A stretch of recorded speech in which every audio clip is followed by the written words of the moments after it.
All right, good evening, guys. Thank you for tuning into WVUA 23. I'm Lexi, and I'm here joined with William Galloway.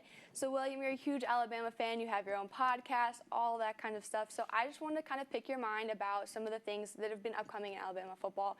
So, I know recently there was the whole story about the rock, paper, scissors who had to run the outside route, and, since then it's kind of been disbanded. But what do you think that speaks to Alabama's depth chart, especially with wide receivers? Yeah, Alabama this year has seen a plethora of talent, and that a lot of this offensive talent was here last year, but it was not as prevalent, it seems, as it was last year. When you look at the depth and when you look at the skill players, Alabama is kind of establishing this new identity as a team because it was a running offense and a defensive team for the longest time, and now with this prolific offense, this receiver core combined with Tua, breaking records every week is just something college football hasn't seen in the longest time.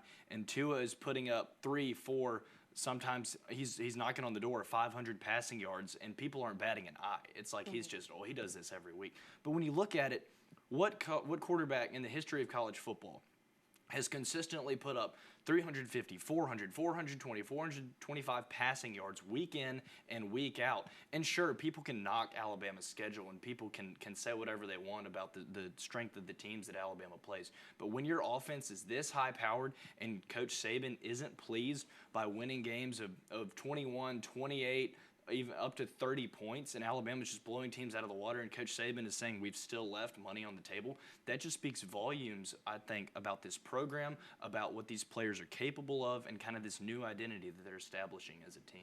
So you talk about what a powerhouse they are and how they have all this great talent, but so much of this talent are juniors, which means they're eligible for the draft in the upcoming years. So how do you think that if, Jerry Jeudy, Tua Tagovailoa, and so many of these other strong players enter the draft, how do you think that will affect Alabama's team as a whole? Yeah, that's a question Alabama fans have been thinking about, I think, since Tua came in the national championship his freshman year, and they said, oh my gosh, this kid's going to go first round after his junior year. And you look at players like Devontae Smith, who've really made a stake for themselves this weekend, 11 receptions, 294 yards, setting records, 5 touchdown catches. I mean, he was setting numerous records this weekend. I think what it does for Alabama is it really makes itself look inside and says, what can we do in practice? How can we get better while we're still here as a group? And these younger guys, receivers, John Mechie, younger running backs like Brian Robinson, how can we maximize our potential when we're playing with all these first-round picks? Because you've got Jerry Jeudy. Tua will probably be the first pick in this year's draft this spring. Jerry Jeudy will probably be 2 or 3. Henry Ruggs is making a claim as of late this month of September. He's kind of made himself stand out as a top 15, top 20 pick. This weekend, Devontae Smith had himself knocking on the door of being a first-round pick. You've got offensive linemen like Jedrick Wills. So there's going to be a ton of holes missing in the offense.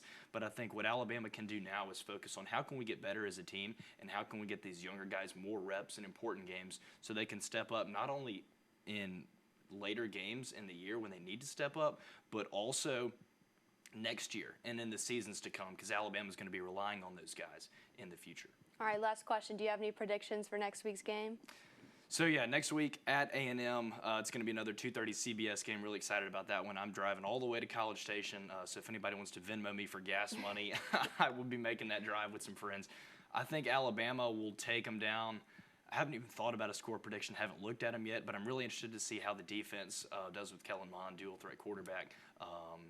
A good test on the road. Alabama's had a test on the road in the SEC before with South Carolina. I'm going to take Alabama right now. I'm going to say 48-30.